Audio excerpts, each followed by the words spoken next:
Hello, everyone, and welcome to the very final night of Through the Looking Glass. Tonight we will be covering chapters 9, 10, 11, and 12. I know that sounds like a lot, but the last three chapters are rather short, so I decided to lump them in with chapter 9 here, and we're just going to finish it off. I hope that you all enjoy, that you get some good rest, and that you have a fantastic night. We are going to get started with Chapter 9, Queen Alice. Well, this is grand, Alice said. I never expected I should be a queen so soon. And I'll tell you what it is, your majesty, she went on in a severe tone. She was always rather fond of scolding herself. It'll never do for you to be lolling about on the grass like that. Queens have to be dignified, you know. So she got up and walked about, rather stiffly just at first, as she was afraid that the crown might come off, but she comforted herself with the thought that there was nobody to see her. And if I really am a queen, she said as she sat down again, I shall be able to manage it quite well in time. Everything was happening so oddly that she didn't feel a bit surprised at finding the Red Queen and the White Queen sitting pretty close to her, one on each side. She would have very much liked to ask them how they came there, but she feared it would not be quite civil. However, there would be no harm, she thought, in asking if the game was over. Please, would you tell me, she began, looking timidly at the Red Queen. Speak when you're spoken to, the Queen replied sharply. But if everyone obeyed that rule, said Alice, who was always ready for a little argument, and if you only spoke when you were spoken to, and the other person always waited for you to begin, you see, nobody would ever say anything, so that— Ridiculous, cried the Queen. Why, don't you see, child? Here she broke off with a frown, and, after thinking for a minute, suddenly changed the subject. What do you mean by, if you really are a queen? What right have you to call yourself so? You can't be a queen, you know, till you've passed the proper examination, and the sooner we begin it, the better. I only said if, poor Alice pleaded in a piteous tone. The two queens looked at each other, and the Red Queen remarked with a little shudder, She says she only said if. But she said a great deal more than that, the White Queen moaned, wringing her hands.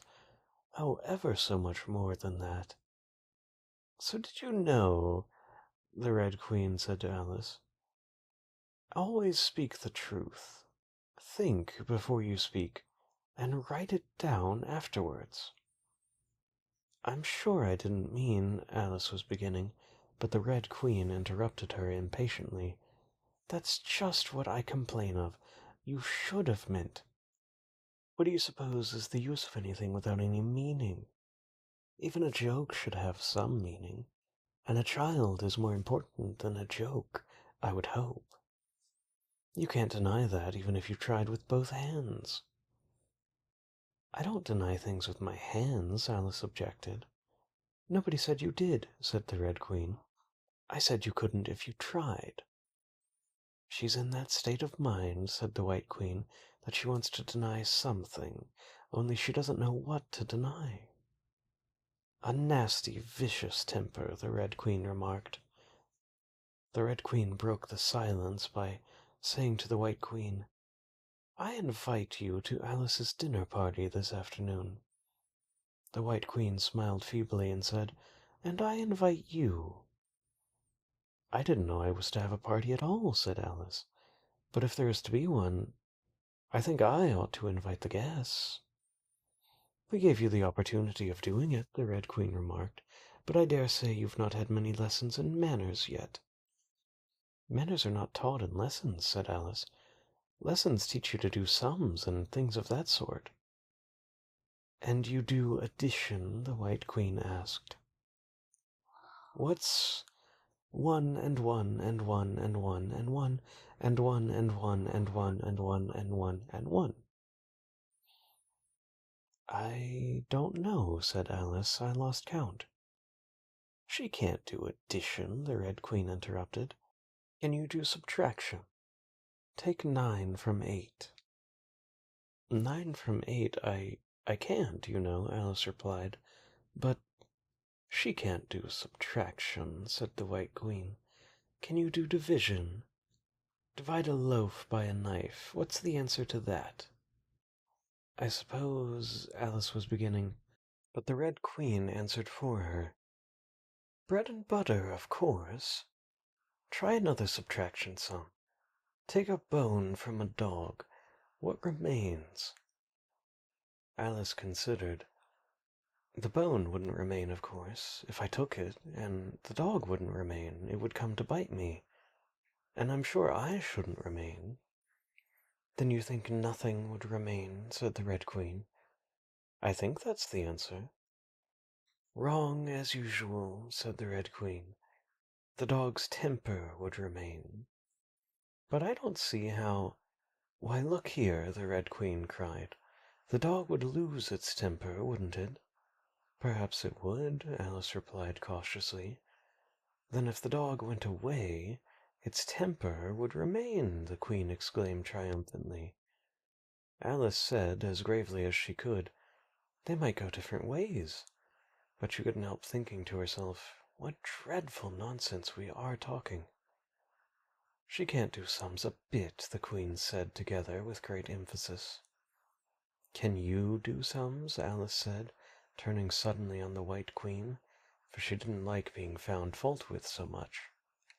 The Queen gasped and shut her eyes. I can do addition if you give me time, but I can't do subtraction under any circumstances. Of course, you know your ABC, said the Queen. To be sure I do, said Alice. So do I, the White Queen whispered. We'll often say it over together, dear. And I'll tell you a secret. I can read words of one letter. Isn't that grand? However, don't be discouraged. You'll come to it in time. Here the Red Queen began again. Can you answer useful questions? She said. How is bread made? I know that, Alice cried eagerly. You take some flour. Where do you pick the flour? The White Queen asked. In a garden or in the hedges? Well, it isn't picked at all, Alice explained. It's ground. How many acres of ground? Said the White Queen. You mustn't leave out so many things. Fan her head, the Red Queen anxiously interrupted. She'll be feverish after thinking so much. They set out to work and fanned her with a bunch of leaves until she had to beg them to leave off. It blew her hair about so. She's all right again now, said the Red Queen. Do you know languages? What's French for fiddle-dee-dee? Fiddle-dee-dee's not English, Alice replied gravely. Whoever said it was, said the Red Queen. Alice thought she saw a way out of the difficulty this time. If you'll tell me what language fiddle-dee-dee is, I'll tell you the French for it, she exclaimed triumphantly. But the Red Queen drew herself up rather stiffly and said, Queens never make bargains. I wish queens never asked questions, Alice thought to herself. Don't let us quarrel, the White Queen said in an anxious tone. What is the cause of lightning? The cause of lightning, Alice said very decidedly, for she felt quite certain about this, is the thunder. No, she hastily corrected herself. I meant the other way round. It's too late to correct it, said the Red Queen. When you've once said a thing, that fixes it, and you must take the consequences. Which reminds me, the Queen said, looking down and nervously unclasping her hands, we had such a thunderstorm last Tuesday. I mean, one of the last set of Tuesdays, you know. Alice was puzzled. In our country, she remarked, there's only one day at a time. The Red Queen said, That's a poor thin way of doing things. Now here we mostly have days and nights 2 or 3 at a time, and sometimes in the winter we take as many as 5 nights together, for warmth, you know. Are 5 nights warmer than one, then? Alice ventured to ask. 5 times as warm, of course. But shouldn't they be 5 times as cold by the same rule? Just so, cried the Red Queen. 5 times as warm and 5 times as cold, just as I'm 5 times as rich as you are, and 5 times as clever. Alice sighed and gave up. It's exactly like a riddle with no answer, she thought. Humpty Dumpty saw it too, the White Queen went on, more as if she were talking to herself. He came to the door with a corkscrew in his hand. What did he want? Said the Red Queen. He said he would come in, the White Queen went on, because he was looking for a hippopotamus.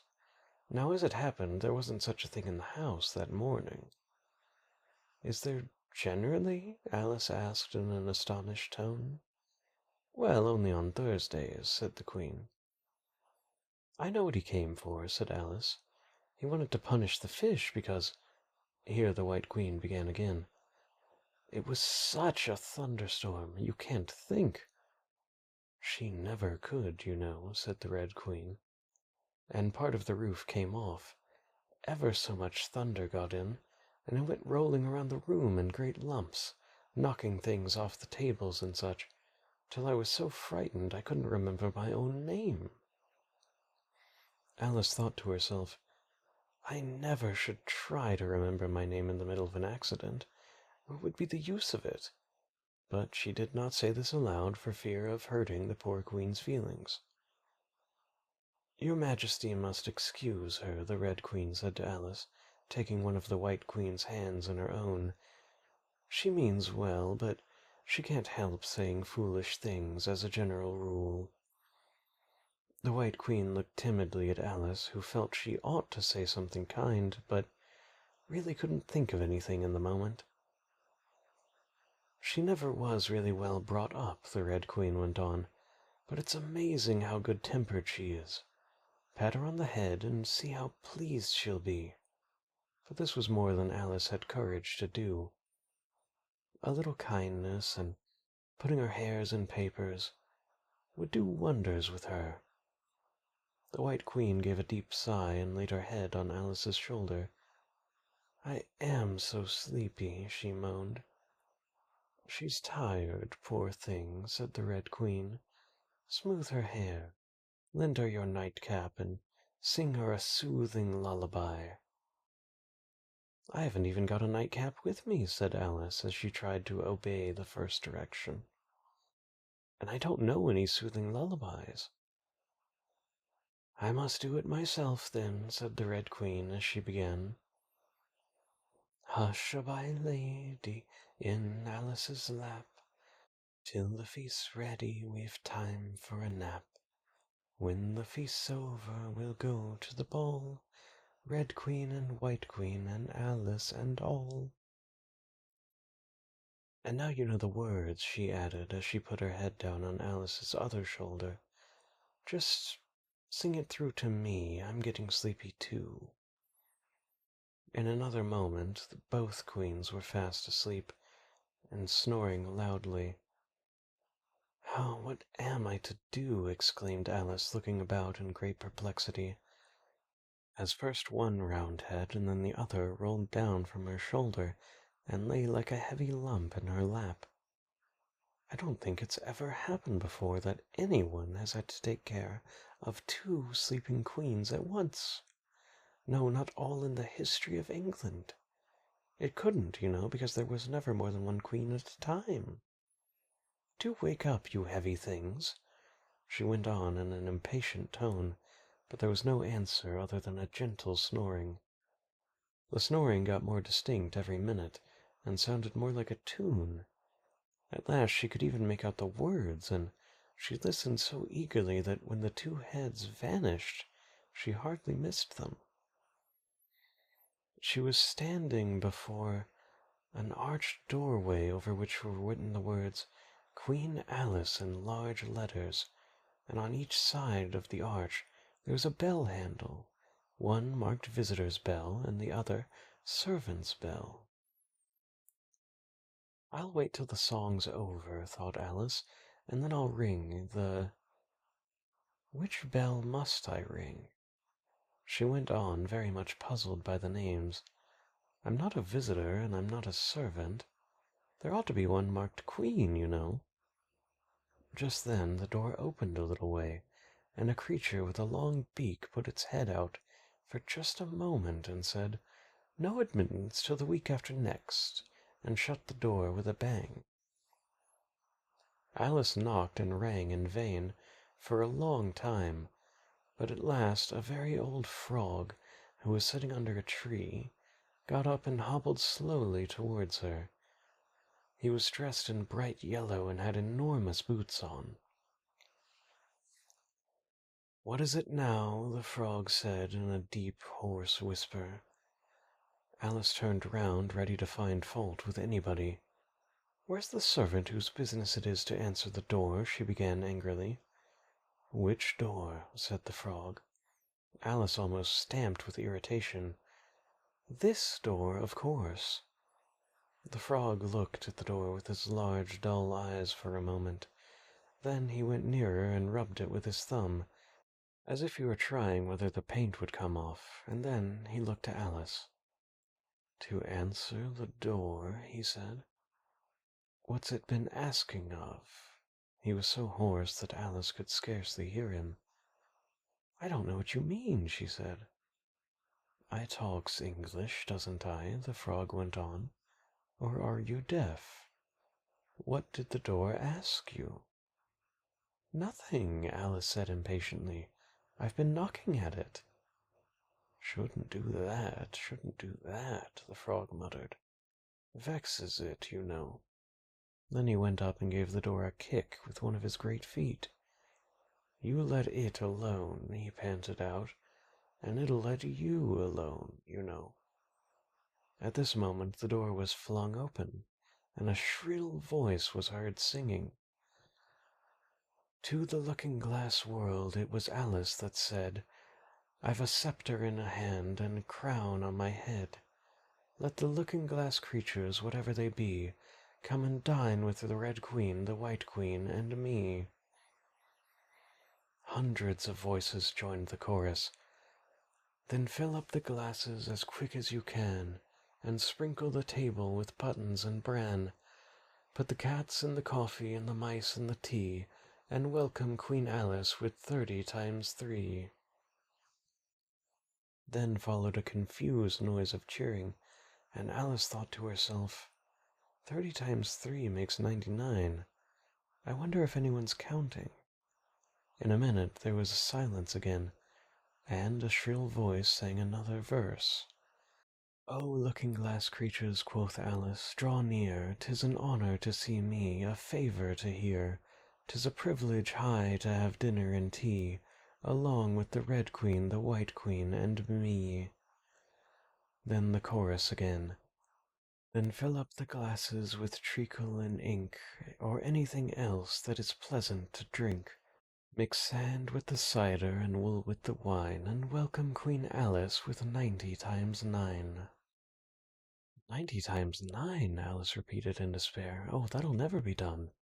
I'd better go in at once." And there was a dead silence the moment she appeared.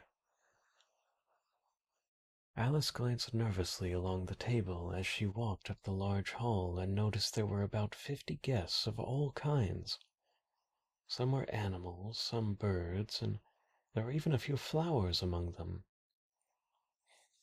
"I'm glad they've come without waiting to be asked," she thought. "I should never have known who were the right people to invite."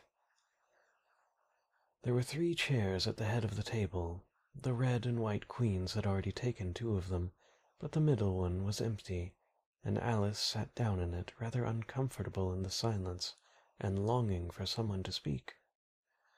At last the Red Queen began. "You've missed the soup and fish," she said. "Put on the joint." And the waiters set the leg of mutton before Alice, who looked at it rather anxiously, as she had never had to carve a joint before. "Oh, you look a little shy. Let me introduce you to that leg of mutton," said the Red Queen. "Alice Mutton, Mutton Alice." The leg of mutton got up in the dish and made a little bow to Alice, and Alice returned the bow, not knowing whether to be frightened or amused. "May I give you a slice?" she said, taking up the knife and fork, looking from one queen to the other. "Certainly not," the Red Queen said, very decidedly. "It isn't etiquette to cut off anyone you've been introduced to. Remove the joint." And the waiters carried it off and brought a large plum pudding in its place. "I won't be introduced to the pudding, please," Alice said rather hastily, "or we shall get no dinner at all. May I give you some?" But the Red Queen looked sulky. "Pudding, Alice, Alice, pudding. Remove the pudding." And the waiters took it away so quickly that Alice couldn't return its bow.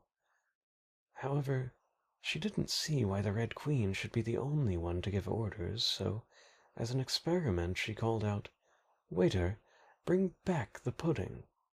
And there it was, again in a moment, like a conjuring trick. It was so large that she couldn't help feeling a little shy with it, as she had been with the mutton.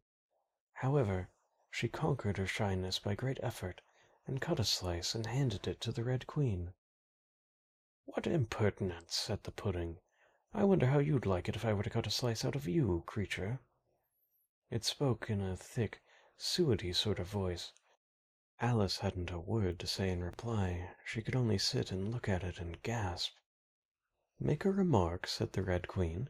"It's ridiculous to leave all the conversation to the pudding." "Do you know I've had such a quantity of poetry repeated to me today," Alice began, a little frightened at finding that the moment she opened her lips there was dead silence, and all eyes fixed upon her. "And it's a very curious thing, I think. Every poem was about fish in some way. Do you know why they're so fond of fishes all about here?" She spoke to the Red Queen, whose answer was a little wide of the mark. "As to the fishes," she said, very slowly and solemnly, putting her mouth close to Alice's ear, "Her White Majesty knows a lovely riddle, all in poetry, all about fishes. Shall she repeat it?" "Her Red Majesty is very kind to mention it," the White Queen murmured to Alice's other ear, in a voice like the cooing of a pigeon. "It would be such a treat. May I?" "Please do," Alice said very politely. The White Queen laughed with delight and stroked Alice's cheek. Then she began. "First the fish must be caught. That is easy. A baby, I think, could have caught it. Next the fish must be bought. That is easy. A penny, I think, would have bought it. Now cook me the fish. That is easy and will not take more than a minute. Let it lie in a dish. That is easy because it is already in it. Bring it here, let me sup. It is easy to set a dish upon the table. Take the dish, cover up. Ah, that is so hard, I fear I am unable. For it holds like glue, holds the lid to the dish while it lies in the middle, which is easiest to do, undish cover the fish, or dish cover the riddle." "Take a minute to think about it, then guess," said the Red Queen.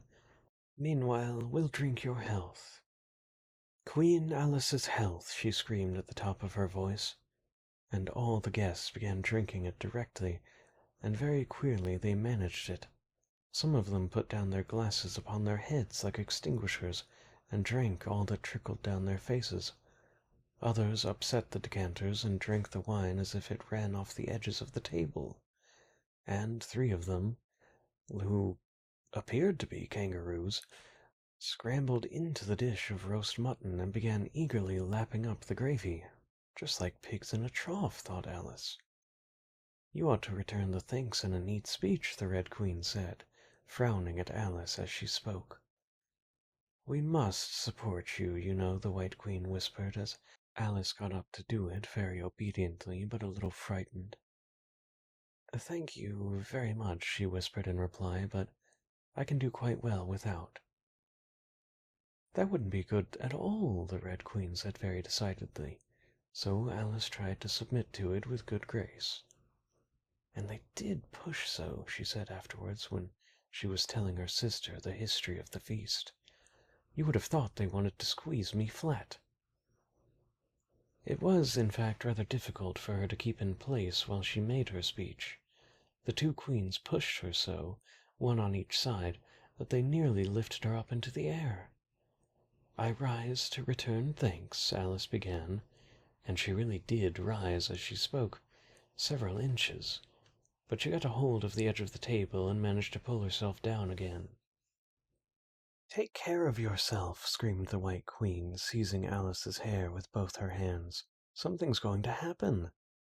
And then, as Alice afterwards described it, all sorts of things happened. In just a moment, the candles all grew up to the ceiling, looking like something of a bed of rushes with fireworks at the top.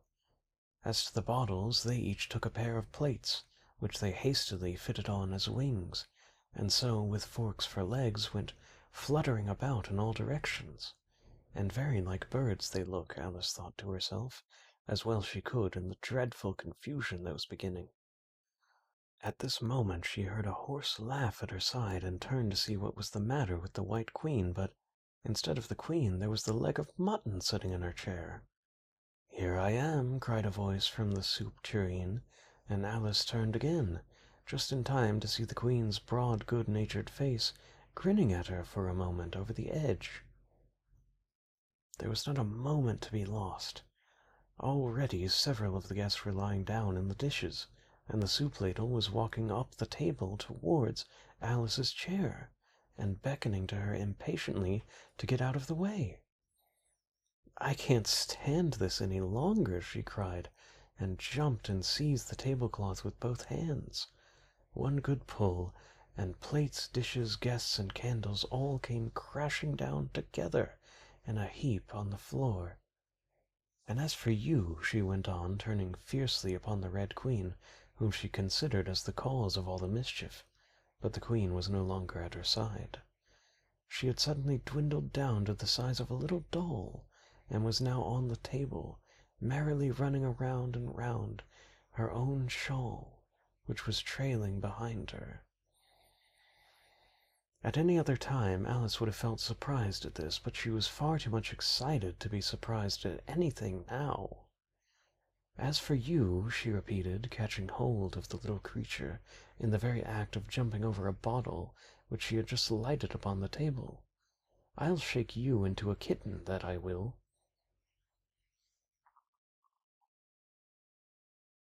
Now we move to Chapter 10, Shaking. She took her off the table as she spoke, and shook her backwards and forth with all her might. The Red Queen made no resistance whatever, only her face grew very small and her eyes got large and green, and still as Alice went on shaking her, she kept on growing, shorter and fatter and softer and rounder and... Now we move to Chapter 11, Waking. And it really was a kitten after all.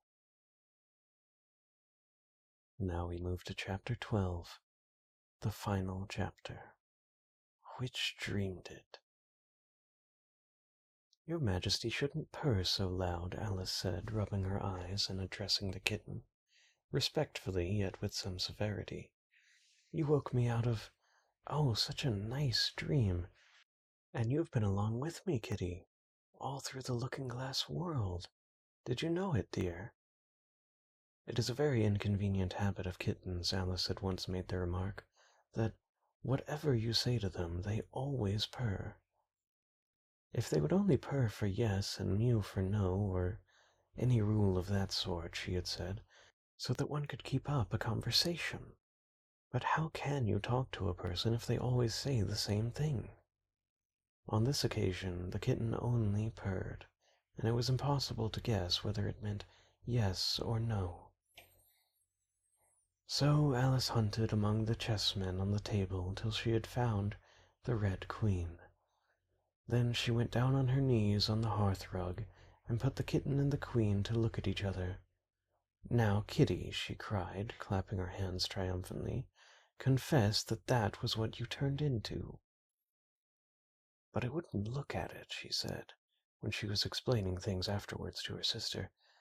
It turned away its head and pretended not to see it, but it looked a little ashamed of itself, so I think it must have been the Red Queen. Sit up a little more stiffly, dear, Alice cried with a merry laugh, and curtsy while you're thinking to, well, what to purr. It saves time, remember. And she caught it up and gave it one little kiss, just in honor of having been a Red Queen.